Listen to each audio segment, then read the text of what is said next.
welcome to the Think MHK podcast presented by the Manhattan Area Chamber of Commerce. On this podcast, you will hear from a variety of people from across the region, including community leaders and business owners. You will hear their Manhattan stories and hopefully get to know your friends and business associates a little better. Thanks for tuning in today.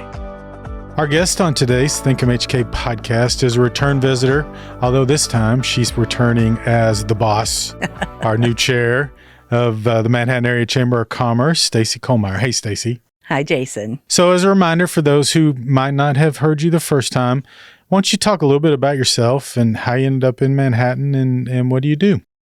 Yeah, so I came to Manhattan 40 plus years ago now, back in 1984, right out of college. I went to Fort Hays State University, graduated in business there. But before I went there, I started in western Kansas in a little town, Kinsley, out by Dodge City for those that aren't used to it. And of course, grew up there before I headed out this way and been here ever since. Working right now, I work for Florence Corporation, but I had previously started here with the Kansas Power and Light Company so many years ago.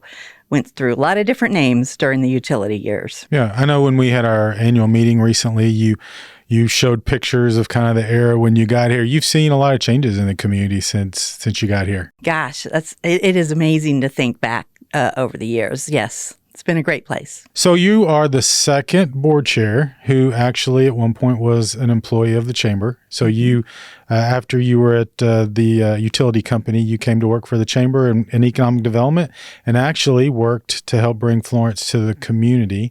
Talk about the process of transitioning to Florence and then tell a little bit what Florence does and what your role is at the company. Yeah, so I'll go with Florence first. Florence is a manufacturer of centralized mail and package equipment so all things delivered to by the U.S. Postal Service primarily, but it could be others as well. So if you're not into design and construction, you probably don't know our name unless you're here. Hopefully you do. But so we're in all kinds of building projects or projects across the country. As far as my transition to Florence 21 years ago now.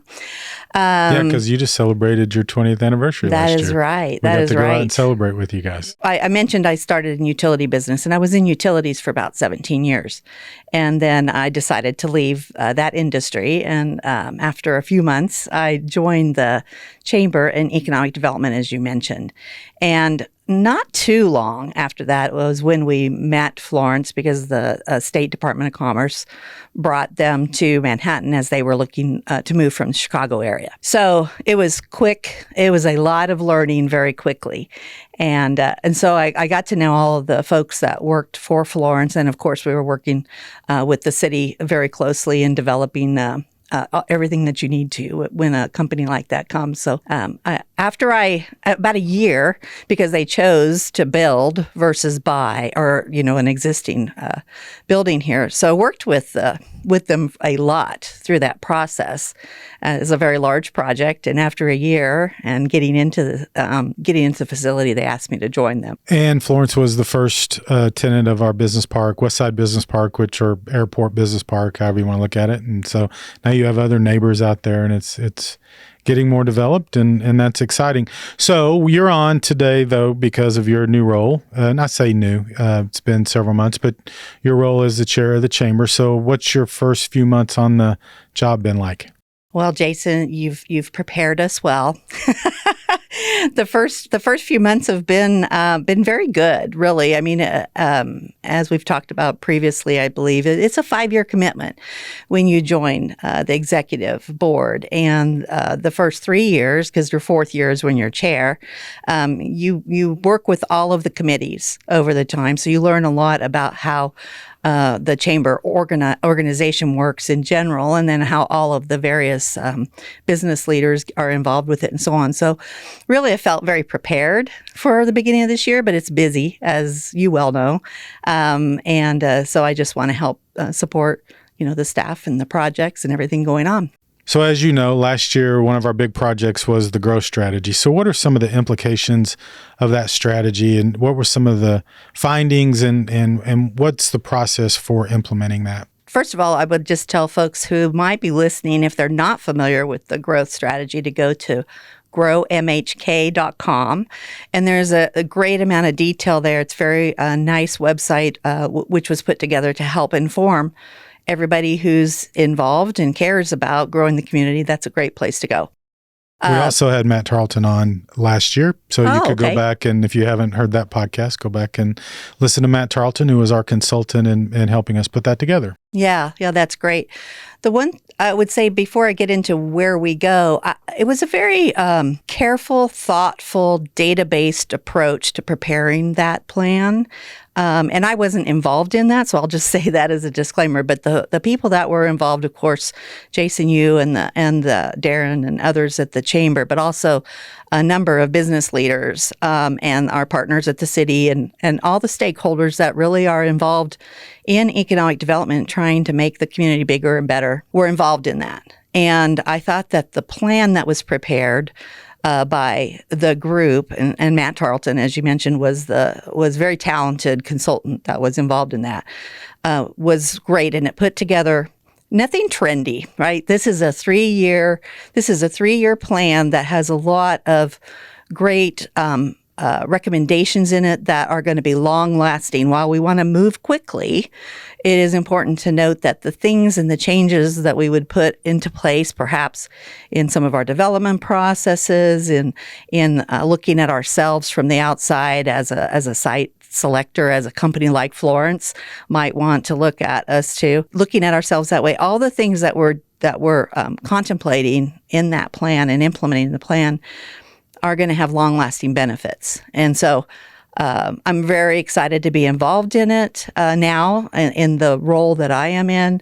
And so there are many things that are going to take a little time and effort to get into place, but it'll be a lot of good information that's posted on that website over time as progress is made too. So that's why I wanted to point that out. Yeah, thank you for doing that. So why is growth important to our community? Well, growth equates to a greater tax base, right? So I always have to go back to the dollars too. Growth is obviously visible, but putting in private businesses helps grow the property taxes, the sales taxes, everything else that we use to maintain the infrastructure of this community that we live in now. And as you said, I've been here for 40 years, so I've seen a lot of development take place over the years.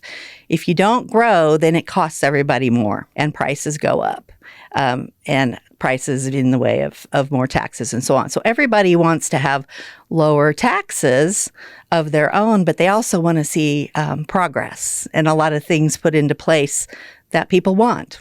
People want lower taxes until they want something, and then you've got to pay for it somehow. So growth is all about being able to continue the progress in the community and to also keep the quality of life from a cost perspective reasonable. I think we all, and I say we all, but I think a lot of people think, well, I want the town to stay the way it is now, right? And we all of us that grew up in the Midwest, we've seen that in communities where communities grow or communities don't grow.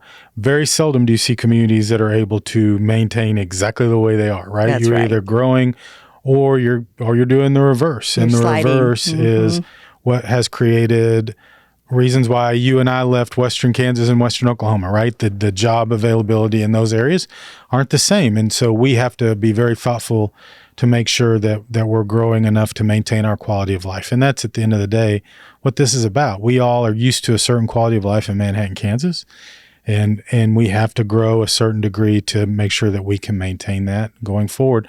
Otherwise, governing bodies have two choices, and it's cut services or raise taxes. Right. And neither one of those is a sustainable option if we're going to maintain the quality of life that we have. So appreciate your leadership during this year. You've taken on a lot of the responsibility for the implementation, at least leading that, and that's super important. And we appreciate you being willing to do that. Another project that you are taking the lead in helping move forward on. This is our 100th anniversary this year. I think we've talked about that on some other episodes. I wasn't here for when it started. Although as we've talked on some other shows, we have the grandchildren and great-grandchildren of some people, so that's always interesting. But as we are celebrating our 100th year, we've started thinking about the next 100 years. And so you've taken on the task of looking at the organization holistically and maybe thinking about what we need to do to be proactive in service and providing services to our members. So maybe talk about that and what that entails and kind of the process that you're working through with a select group of committee members that you've appointed to that. And I will say that I'm not necessarily looking at it, but I'm working with the team and providing kind of a structure.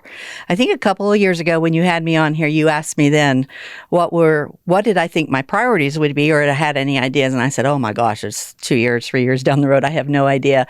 Well, sometimes I think you're in the right place at the right time. And what I like to do is to help provide structure for folks to work together to accomplish something, right? Basic project management kinds of things. And this one with our organizational review is very much, we've got a couple of exec team folks and then a couple staff people and membership leaders. And it's so important to take a group of people who've been around and know the business, but can step back a little bit and take a look at it again, kind of from an outside perspective. What are things that we need to consider today that maybe we hadn't thought about? And what happens in any organization, business, chambers, whatever, is that you tend to take on more and more and more and more because people ask for more and more, or customers ask for more and more. And you got to stop sometimes and step back. And that's really all we're doing at this point in time is looking at where are we now? What do people expect from us, people being our members and investors in the organization? We've done some surveying, as you're very well aware, to get fresh feedback. And then applying that as a group to where is it we want to go. So it's not magic, but it's a lot of work. And I know it's a lot of work for the people that are in on it, but it's going to be really important. And hopefully we wrap that up like our timeline, is to try to get it accomplished by mid-year. So if there are, changes to be made, we can work on those the latter part of the year. So it's exciting. Yeah, it is. And we appreciate you being leader on that. And let me just say one more time, there may not be any changes. And we've said that. We don't expect changes. What we want to do is look at the data, just like you did in the growth plan. Right. Look at the information and then determine where we want to go. Yeah, you'd rather do it when it's not a crisis than maybe wait till it is. So I think that's right. I always tell people whenever we do new member orientations, I use the term, if you've seen one chamber, you've seen one chamber. Every town has a chamber. They are all very different how they are made up because they reflect their community, and every community is different. So that's a natural, I think, outcome of that. But there are some best practices, and so we are also looking at some other chambers that have been successful and things that they're doing, and particularly as you integrate economic development and tourism and all the things that we do. It's important to make sure that we are as responsive to our members and our investors as we can be. Right. And so I think I think it'll be a good exercise, and it's good to have the dialogue. And I was very surprised when we brought this up last year at our board retreat, the amount of response I got from members about this, because usually it's like, more planning, and people's eyes kind of glaze over. But we really got good response, and I got a lot of feedback afterwards that they appreciated the fact that we were doing this. Yeah, for sure. I'm looking forward to it too. And when you write all of this down, everything that the chamber does in all the different areas that the chamber operates in and helps people and facilitates, it's a lot. Yeah. And so sometimes that's just really good to feedback to everybody, internally and externally. Yeah, because there's a lot of expectations too, right? People invest and they have a lot of expectations for return. So those are two major things. So the answer to this could be, well, that's enough, right? But are there other things that you're looking forward to or thinking about for the rest of the year? Well, no. I actually, you know what, but you have to react to whatever comes up. And these are two major projects. And I think all of us have problems sometimes in being able to focus and really work through the things that are the priorities. And these are priorities. So we're all trying to work to move things forward in these areas. But stuff happens. And so whatever comes up, we'll just, react to it as appropriately as we can and help with that too. Yep. And I appreciate that as well. So again, we talked about earlier this, when you accept the role on the exec committee, it's a 5-year commitment, and we're pretty upfront when we ask people that this isn't a deal where you can come on for a year or two and then say, I've changed my mind. I'm going to do something else, that we expect you to go through. So not understanding what the commitment was, and particularly as a former staff person, you knew all the things that happened at the chamber. Why did you decide to accept this? I mean, we're glad you did, but I know you're busy at your own job, and you have, your family's here, and I'm sure you have family obligations. And what made you decide to take this obligation with the chamber? Yeah. Well, I will say I thought about it hard because you're right. It is a commitment, and I don't take those kind of commitments lightly. I really appreciate the opportunity to get really engaged in Manhattan.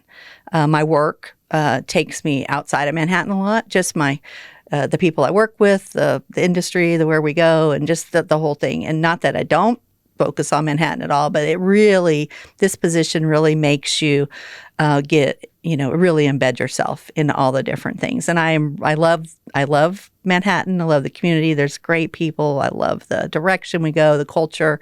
And so I just want to help maybe leave something a little bit better. So yeah, that's it. I really enjoy working in community betterment. Let's just say it that. Yeah. And do you feel like that it kind of matched what your expectations were in terms of the things that have happened? Yes and no. No, I would say yes, it probably did. I don't know that I really considered the time commitment, but you and other folks at the chamber are very thoughtful about that. But yeah, you just have to decide where you need to spend your time or get out, because you're not adding value to. And I always like to hear that as well. Yeah, and we really don't need you here. Yeah. Well, and we try not to have let's don't have more people in the meeting than we have to have in the meeting. Have the right people in the meeting. Exactly. 100%. And so you've been active even before this. You were active in the chamber as a member of the Florence team. But why are chambers important to communities? Gosh, like you said, they can be of different importance in different communities. But here, the chamber gets very involved in facilitating between the various partners. I want to call them partners, but different government entities, different big groups, all kinds of. So the chamber really is a hub in so many ways. And again, because of that, we do get asked to do a lot of things, but really it is such an important facilitation role. I can't go past that, in order to really have the larger picture about what is important to be able to help move the community forward. And so I know that's very general in ways, but it's such a people come to you for a lot, don't they, Jason?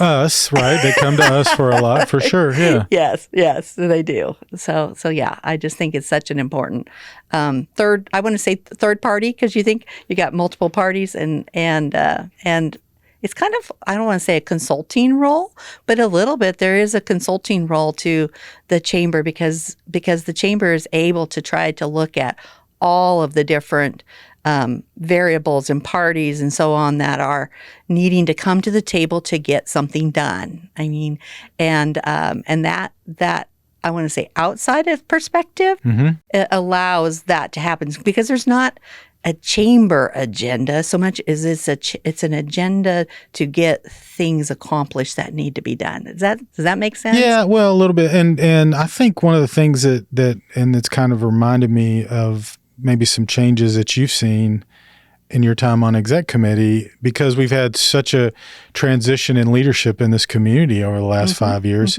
Sometimes I look around the room and I'm the old timer, and I've been on the job 6 years, right? So you have new city manager, you have new university president. I mean, you have new elected officials on a regular basis, and so one of the things that I think we've had to transition as people come in is really be the voice of growth. And, Yeah, for sure.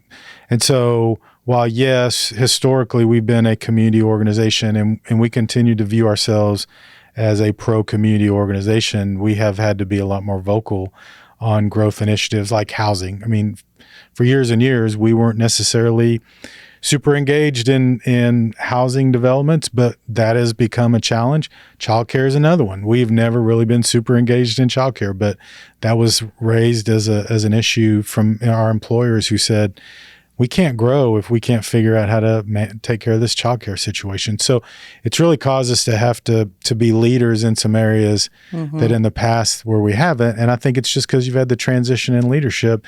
And so I know if that's something that you've seen or not, but do you see that that's impacted some of what we've had to do as well? Oh, absolutely. I mean, things change over time, and what's important to move things forward is going to change. I think the housing is a very good, I'm a big Bloomberg radio person. I love that. And you hear the same issues across the country in all of these different areas. And I was just on the way in, they were talking about the crisis in housing. And obviously with a lot of other things that are going on, the cost of housing is going to continue going up because materials are going to go up because of some of the environmental things that are happening with tariffs and so on. And we won't get down that trail, I promise. Sure. And the other, but that it's. I just wanted to point out it's not Manhattan, Kansas that's having the problem. It's across the country. Yeah, and of course the other issue that completely changed how we do business was the pandemic. Right. And you came on, I think, right after, right after the shutdown and the next year. And so we've really had to look at a lot of what we do and what people are willing to engage in going forward. And that's another reason I think for the organizational review process is making sure post-pandemic that we look like the same kind of organization that has the same kind of influence and success that we did pre-pandemic. So, But you've seen a lot of changes and it's been important because you are a big 40,000 foot view person. And I think that's very helpful and has helped us through that process and continues to help us through that process. Well, I'm looking forward to the rest of the year and post. Yeah. Yeah. Well, you don't get to leave. I mean, we'll make sure you stay engaged. So, I know you're a big Manhattan fan. You talked about that earlier. You've been here a while. Why do you think Manhattan is a great place to work and to live? And you've raised a family here, and your kids are back, right? They're they here. One that's here. One that's yes, here. And so what's great about Manhattan? We ask ourselves that. So, I mean, I've mentioned the culture. I mean, I love the culture of. It's a small enough town with a big city culture, but not too big, and the whole college environment, all of that. It's something that permeates everywhere. So, I mentioned leaving the utility 20 plus years ago, and my husband actually left his former company about the same time, and we really made that decision to stay here because we really needed to look for that next career that we were going to go. And we thought about leaving, and neither one of us wanted to. It's hard to put your finger on it, but it grows with you. It grew through every phase of our life. When we had little kids, we loved it here. Now that we don't have them and we're a lot older, we still love it here. And so it grows with you. You mentioned the other about how people might not want it to change. So on, but every year you look at it and you might think that, but every year it changes. Yes, it does. And that's what's lovely about this community is that it's a continual evolution. It never really sits on its laurels, even though sometimes we may think we're not moving. You just look at the past and where we've come from and where we're going. We're gonna continue to do really good things. Yeah, and one of the reasons we do that is, in my opinion, as a community and a chamber, we actively engage young professionals, and I know you've supported that since you've been in there. And we just recently went over 300 members in our young professionals organization. And this season of the podcast, we're, of course, continuing to interview our 20 under 40 winners. So I'll ask you, as somebody who has come up through the ranks in Manhattan, what piece of advice would you give to our young professionals who are maybe just getting out into the business community? Oh, man. Just get engaged. I know you've said it. Just get engaged. Ask questions. Try out new things. Don't ever think that something that you are asked to be a participating in, either at work or in the community, isn't something that you can't learn from, because every bit of information is going to help you be successful as you go. Now, you might have to choose. You can't do everything all at the same time, but just continue to jump into the middle of it. Help your colleagues. Help others you might not have any kind of a direct relationship with, reporting or whatever at work. But the more you work with your counterparts, the better you're going to be, and the more value you're going to bring to the business and the organization. Just always think about what's the best thing in this for the organization. Yourself, you're important, but the most important thing you can think of is what's going to make your organization move forward. Yeah, and usually if you're seen as being a big part of that, then the rewards to you tend to follow that. They follow you. Yeah, for sure. So that's good advice. Okay, so that's the end of the normal interview, the regular interview process. We now move into, and this will be your second time through with these, right? But the infamous rapid fire section. Love those questions. Where we get to learn more about you as a person. And you learn them by thinking about them. Yeah, well, there you go. You maybe learn about yourself, right? So here we go. You've got 10 questions. Just answer off the top of your head and try to get through them. We'll try to get through them as fast. Although sometimes I like to go back and get the whys on those, but we'll see how that goes. So you ready? Yeah. Okay. What movie have you seen the most times? Probably Legally Blonde. Oh, okay. that would not have been what I would have Have you picked, seen how many times it's hilarious. It's great fun. I hate to say I've never seen it. So Pinky likes it too. Is that it's right? One of his faves. Oh, okay. Well, we may have learned more about your husband than we wanted to know. Okay. Describe your perfect day. If it's late spring, 75, sunny, I'm able to get a bunch of flowers and stick them in the ground in the dirt, and I love that.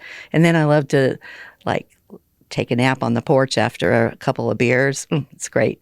All right. That sounds like a great day. What do you want people to remember about you? I hope that people that I've met will really feel listened to, that they've felt heard. So I want them to remember that. That's going to be a good way to be remembered. What job did you want when you were a kid?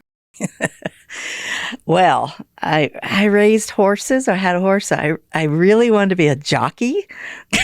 And, I'm 5'7", not like a little tiny person or anything. So can you imagine a jockey? But that's really what I wanted to be when I was growing up. Okay, so you wanted to be a jockey when you were a kid, but what was your first job? I was a waitress in the Dine Quick at home in Kinsley, Kansas, and it was a great job. Taught me, being a waitress teaches you so much. I've never been in food service like that, and I don't regret that. It seems like organization, planning, how to get things. Oh yeah, it's really good. Yeah. All right. If someone paid you to write a blog or a book about anything, what would it be about? This probably won't surprise you. It would be about how to get things done.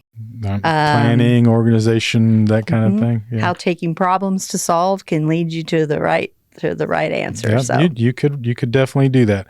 All right. What is your favorite or funniest workplace memory? When I left Manhattan with the utility company, went to Topeka to work in the corporate office, the lineman gave me a brick from the Sykes building out in the tech park. Mm-hmm. That was the first building we had to build to. Well, the short story of that is it was the worst spring ever, and they had to drag trucks through the mud to try to get everything in for that park out there, and we had a lot of discussions around that. So they liked me by the time I left, but they were really mad at me at that point. I got it. You know what? But that brick was great. I kept that brick when I went to Topeka. We had a lot of laughs. It's funny how History Repeats itself. We spend a lot of time talking about how to get power a lot of places now. Oh, still, yeah. It's really gotten, that could be a whole nother section, but where we talk about how data centers and all these new factories are impacting utility availability and all that. But that's a different, we'll bring our friends from Evergy on to discuss that one of these days. There you go. What skill would you most like to learn? I really want to learn how to speak another language, and probably Spanish would be the most logical one. I'd love to learn that. Aside from necessities, what's one thing you couldn't go a day without? Coffee. That's a necessity, though, right? I feel like that's a necessity. No, I know. Yeah, that's probably what a lot of people would say. Yeah. And do you prefer, the last question, do you prefer working remotely or in the office? I like to be in the office, but I work with remote folks all day long. So I'm really in my screen most of the day, but I still like to be in my office. And I like, being able to run into people down. And we do a lot that way because you're out of town. I mean, I know you're in Manhattan, but it's a pretty good haul to get back and forth. And so we have a lot of chamber meetings that way too. Well, and you're sharing documents and everything. Really, it is great to do the screen work together. But Well, Stacy, we appreciate you being on the podcast, but more importantly, we appreciate you willing to take on this leadership role with the chamber. And I think you're doing a great job, and I appreciate your friendship and your leadership. And again, thanks for being with us today. Well, thank you, Jason. Same to you.